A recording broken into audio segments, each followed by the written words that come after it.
అలసిన వానికి ఊరడించు మాటలు. సహోదరుడు భక్తి సింగ్ గారి పరిచర్య నుండి సేకరించిన అనుదిన ధ్యానములు.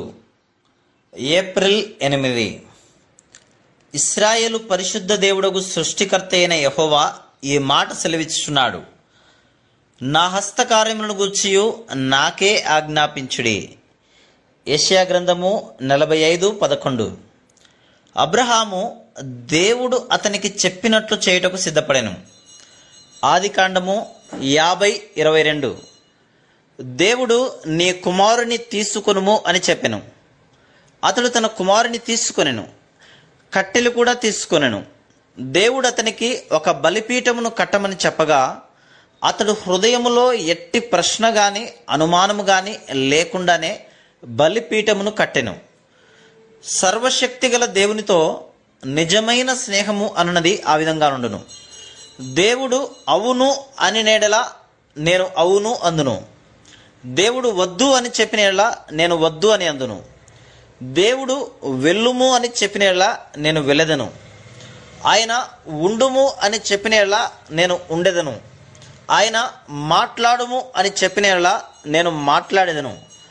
అటువంటి స్నేహమే నిన్ను ప్రతి పర్వతం మీదికి మోసుకొని పోవుటను కనుగొనెదవు. నీ శ్రమలు, పరీక్ష కొరకైన శ్రమలు మరియు ఈ పరీక్షలు శ్రమలన్నీ సిద్ధపాటు నిమిత్తమే. మొట్టమొదటిగా దేవుడు అబ్రహాముతో తాను ఏ విధముగా సొదొమ గొమొర్రాలకు తీర్పు తీర్చనయున్నాడో దానిని తెలియజేసెను. ఆదికాండము 22:17లో దేవుడు భూలోకమందలి దేశములన్నీ ఏ విధముగా తన సంతతి ద్వారా ఆశీర్వదించబడనై ఉన్నవో అతనికి తెలియజేయగోరెను. ఆ సంతతి ప్రభువైన యేసుక్రీస్తే. ఆ సంతతి ద్వారా కలుగు ఆశీర్వాదములలో అబ్రహాము కూడా పాలిభాగస్థుడే. అంధకార సంబంధమైన శక్తులన్నిటి మీద, దేవుని శత్రువులందరి మీద ఆ సంతతి పొందిన విజయం యొక్క ఫలమును అతడు కూడా అనుభవించును. ఆయన విజయము యొక్క ఫలమును ఆయన యందు అనుభవించు ఆధిక్యత మనకును కలదు. పరలోక స్థలములలో అంధకార సంబంధమైన శక్తులన్నిటి మీద ఆయన విజయమునందు మనకు పాలిభాగము కలదు. దేవునికి స్నేహితుడుగా ఉండుట అనగా ఇదే.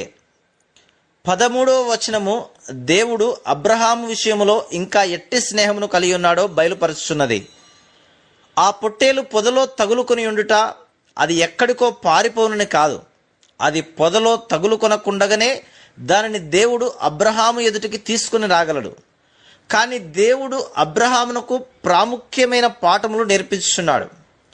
అంతిమ పరీక్షలో విజయము పొందిన తర్వాత పొదలో తగులుకొని ఉన్న పొట్టేలును చూచెను.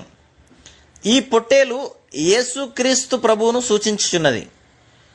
దేవుడు అబ్రహాముతో ఇలాగున చెప్తున్నాడు, నీవు నాకు విధేయత చూపితివి, ఇప్పుడు నిన్ను నీ సంతతిని ఆశీర్వదించుటకు నేను బంధించబడి తిని. నాకు ఆజ్ఞాపించుము, ఎడతెగక ఆజ్ఞాపించుము.